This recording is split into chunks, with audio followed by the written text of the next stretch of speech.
Existe muita confusão nessas parábolas ou na interpretação delas. A primeira parábola fala do semeador, que está do versículo 3 ao 8 e também do versículo 18 ao 23. Diz assim: naquele mesmo dia Jesus saiu de casa e sentou-se à beira-mar. Historicamente, a ruptura com Israel foi na cruz. Um remanescente do qual Paulo era um recebeu o rei, que em graça por seus pecados morreu na cruz, mas a nação como tal recusou seu Messias quando estava na terra, e igualmente quando ressuscitou e voltou para o céu, porque depois os discípulos pregaram o evangelho a respeito do Senhor Jesus à nação, mas mesmo assim eles o rejeitaram. Deus, no castigo governamental, usou os romanos, como antes os babilônios, para flagelar seu povo Israel. Em ambos os casos, o templo, o centro dos interesses nacional e religioso de Israel, foi arrasado. O povo enviado ao cativeiro e sua amada cidade entregue à destruição e captura. O Senhor Jesus, nesta ocasião da parábola, ele saiu de casa, ou seja, do templo, e sentou-se à beira-mar, ou seja, uma figura do mundo gentil. Leia Daniel capítulo 7, versículo 2 e Apocalipse capítulo 17, versículo 15. Ele disse: eis que um semeador saiu a semear. Os profetas antigos falaram, escreveram sobre o sofrimento de Cristo e as glórias que se seguiriam. Leia 1 Pedro capítulo 1, versículo 11. Mas o que o Messias de Israel deveria, antes de tudo, entrar em um serviço tão humilde como semeador de sementes, não fazia parte do testemunho deles. Semear não era sofrimento nem glória. Se tivesse sido escrito um ceifador saiu para ceifar, estaria em consonância com o pensamento humano.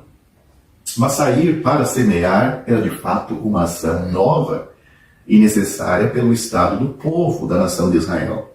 A figura Israel nacionalmente estava coberta de folhas, enquanto era absolutamente desprovida de frutos.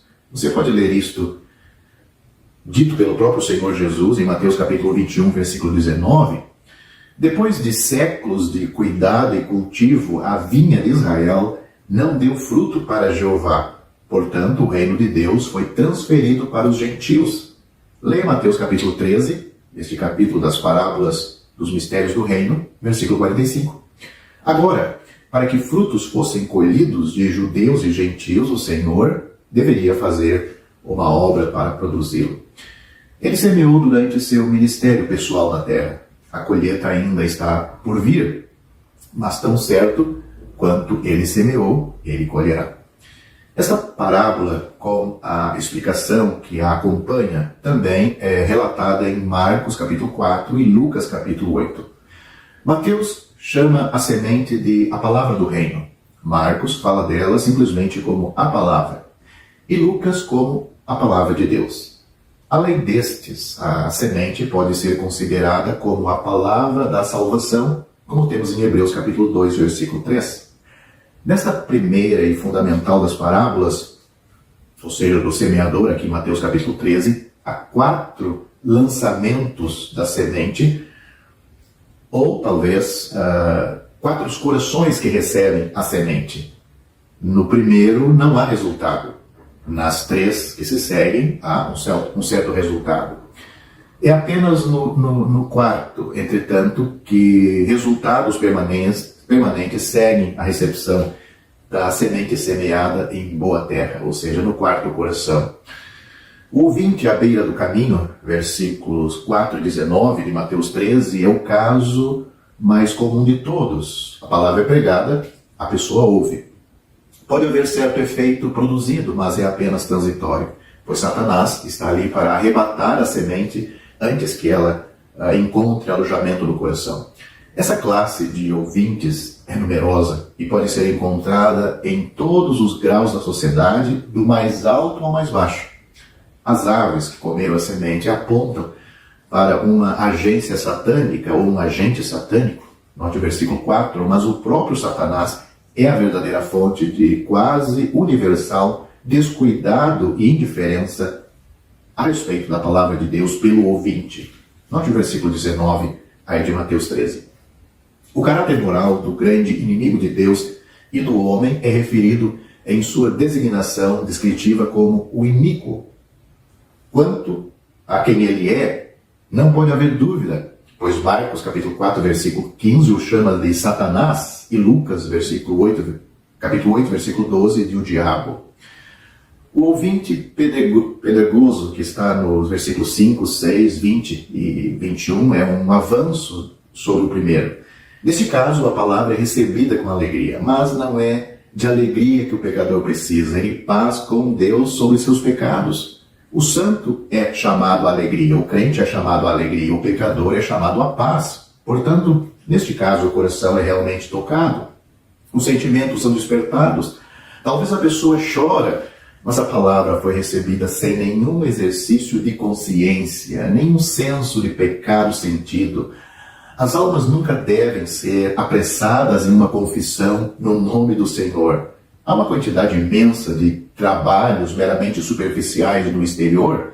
Procure sempre profundidade e realidade nas almas. Trazer as pessoas face a face com as realidades do pecado, julgamento, Deus, céu, inferno.